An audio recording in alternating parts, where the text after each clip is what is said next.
detail, then dial your operator. Have no fear, fellow citizens. The Mediator is here. Welcome back. Now it's time to get to the top 8 international headlines and developing news stories that made it in this week. I had a long talk with Uncle Sam last night, and he informed me that everything was going to be all right. He's going to send me $88 million to not only spend on you, not only spend on them, but to spend it on myself, to save America, save the world. God bless this great nation. Just print the money out and spend it. So let's waste no time, folks. Let's get to spending the money. Let's get to it. Story number 1.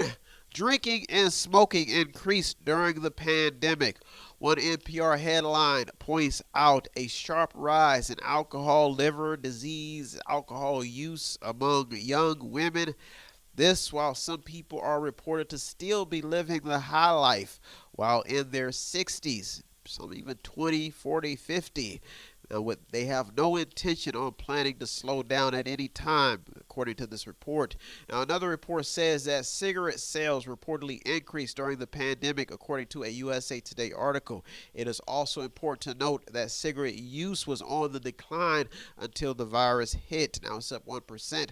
Now, relapses in regards to drinking and smoking were also mentioned in the article. That's why story number 1 made it in this week. Got to take care of yourself. Got to stay in shape. Love thyself. Love thy neighbor. Love your company. Love your body, your vessel. That's why story number 1 is so important. That's why I made it in this week. Story number 2. Pay attention. Companies and workers are restructuring and adapting to the current financial conditions. Nokia is looking to cut between 5,000 to 10,000 jobs worldwide. Southern Amazon workers are still in the fight to unionize, and low-wage workers are fighting for pay increases to be able to combat the rise in the cost of living. Not only is story number 2 shining light on what is happening in the economy, but it's showing you how companies, big companies, publicly traded companies, private companies, workers all over the place are restructuring and trying to adapt to the higher cost of living, and the fact that some of these big businesses are being asked to cough up some money from the government. Story number 2, big headline. That's why I made it in this week. Story number 3, the U.S.-Mexico border stories are revving back up. One NBC headline says that border crossings are on pace to exceed its highest level in 20 years. The report goes on to point out some startling numbers by pointing out how the Federal Emergency Management Agency is looking to hold and house 3,000 unaccompanied teenage migrants. Now, it is clear that the only way to stop this influx of refugees and migrants and the only way to slow it down is to improve conditions in other countries. Apparently, that these countries do not have comfort levels and a style of government to hold on to their own citizens. That's why they're trying to seek refuge in America. Now, one remaining fact in the story is that some people are crossing the border to cause trouble, and there's a lot of pointing fingers going on why this is taking place. Joe Biden is blaming Trump. Trump is blaming Joe Biden. I'm sure you understand. And that's why story number 3 is so important. And that's why I made it this week. The migrant crisis. I don't see this story going anywhere anytime soon. Story number 4. Some countries are fed up with protesters, but how will the people respond? From protesting in China to the Americas and now even the UK, public officials want some better ways to solve problems besides violent protests. The Hong Kong protests brought on firing arrows, while protests in the United States and the UK recorded police dragging and forcing protesters into police cars, etc. The United States even had to send in the National Guard to protect the White House, which just decided to downsize fencing around the property. This alone has left a lot of political activists wondering if there are any other better solutions to present grievances to the powers at hand besides protesting. The UK's Boris Johnson is pushing for a new bill that could end peaceful protests. Now, it's also important to note that Chinese factories were set on fire in the Myanmar protests, leaving the unanswered question of, does protesting solve the problem or get anything done? Story number 4 is a big headline. That's why I made it this week. Well, those are our top 4 stories that I made it. I'll be right back with the top 4 international headlines. So don't go anywhere. You're in the Mediator with me, Brian West. I'll be right back. If you want to check out the stories that almost made it in or did make it in, go to our Twitter feed on our website. Check out everything. All of the sources are there. And go to the website. It's method8inc.com. Method8inc.com, where you can buy something, click on something, watch something, read something, or just sponsor a program.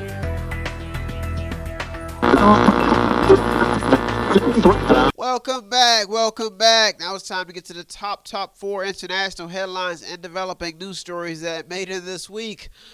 On the 8th day, the good Lord broke bread and made mediation to bring peace upon the masses and to settle the woes of the world. There was love and joy spread throughout every community as the mediator came in to save the day. That's my story, and I'm sticking to it. So let's get to it. Story number 5. Oh, so peaceful. The love is in the air. Don't you feel it? Don't you feel it? Ooh, yeah. After coming to the aid of those in need, the next step for the Biden administration may be to tax the rich. What else is the answer? One USA Today article points out that Biden has a firm belief that the rich are not paying enough and should account for America's financial woes, the financial problems. This could be the plan in the next tax reform package. This story was at the top some weeks back after Elizabeth Warren proposed a 3% tax on the rich. Now, this story is still developing as talks continue. Now, the current $1.9 trillion aid package is what bumped this story back in this week and got it at number 5. Somebody is going to have to pay up, folks. Let's keep an eye on story number 5. That's why I made it in this week. Story number 6 is lowering the price of college, the solution to the college debt issue. One article in CNBC goes in detail explaining how the price of college has grown over time. The article tells the story of an 18-year-old eyeing the goal for a higher education. The article then goes on to point out the high cost of college, period. Now, the piece also points out how many colleges have been losing money as kids opt out of college after this is after a $1.9 trillion aid bill was passed, giving $40 billion of aid to the nation's colleges. Now, this amount of spending is what got the story in, and the fact that maybe the system is broken. Maybe the education system needs to be restructured. Maybe it needs to be more hands-on. Maybe there needs to be another and a better way to pay. But how do you keep the costs from rising? That's the big question. And how do you keep people informed enough and educated enough to know what they're paying for? A lot of people drop out. A lot of people don't pay those bills. Now, this is all while new ideas and plans to tackle the college debt pour in. It will be interesting to see how the story develops over time. Now, according to Forbes, 2 million people have been paying on student loans for over 20 years. The Forbes article proceeds to lay out detailed college borrowing numbers amounting to about $1.7 trillion in student loan debt. The article also points out current programs put in place to combat the growing college debt issue. The article then goes on to point out errors made by loan providers and students over time. So there's a lot happening in the college arena, the debt arena. The story is still developing. That's why I made it this week. I almost made it to the top 2. Story number 7 in the top 2 international headlines and developing news stories that made it this week. Teach me how to dug it. Teach me.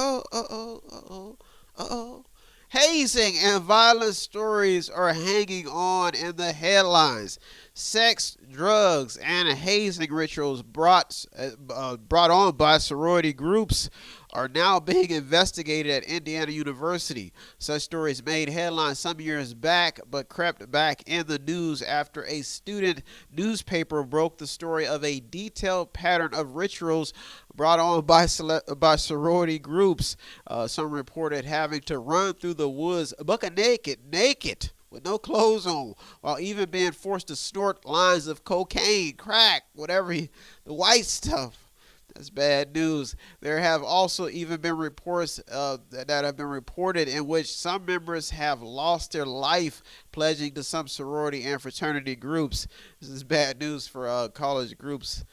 I've heard of there's been quite a few stories that have been in the news. Now, here's some other headlines. The city of Chicago is still trying to get a hold on crime after 2 people were killed and 13 wounded in gunfire at a party. This is after being, this is probably all before the spring has even hit. So people are already dying before the weather has even turned to the hot. So this is why the story made in. Now let's hope that Chicago can get a hold on its crime problems as the seasons change, because it probably could get worse before it gets better.